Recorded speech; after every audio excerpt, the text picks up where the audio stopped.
గదేనవయ్యా ఇప్పుడు నీతోని ఒక పోరు రాలే.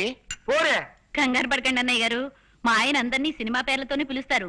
రౌడీ రాణి అంటే మీ ఆవిడని ఆయన ఉద్దేశం. ఆవిడ గారికి కూడా ఇచ్చానండి. మంచిది పో. ఇందవా ఏంటిది?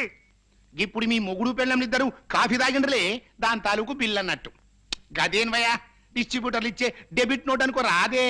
ఏమి రాదే? లేలే నేను పైసలు తాన జరంత నిక్కచ్చిగా ఉంటానన్నట్టు. ఇదిగోండి, మేము మధ్యాహ్నం మీ ఇంట్లో భోజనాలు చెయ్యం. గదేంద్వయ్యా భోజనానికి 16 రూపాయల చొప్పున బిల్లు వస్తుందేమో అని భయం. తమరు డబ్బు దగ్గర చాలా నిక్కచ్చాడు మనిషి కదా. అవుమలా నేను పైసలు తాన బరాబర్ ఖచ్చితంగా ఉంటా. ఏమిటండి ఏమన్నారు? డబ్బు దగ్గర ఖచ్చితంగా ఉంటానన్నా? అవుమలా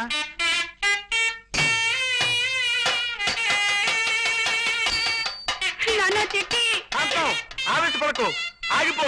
కావలించుకుంటే చొక్కా నలిగిపోయింది కాబట్టి అందుకు 10 రూపాయల బిల్లు అంటాడు ఆయన.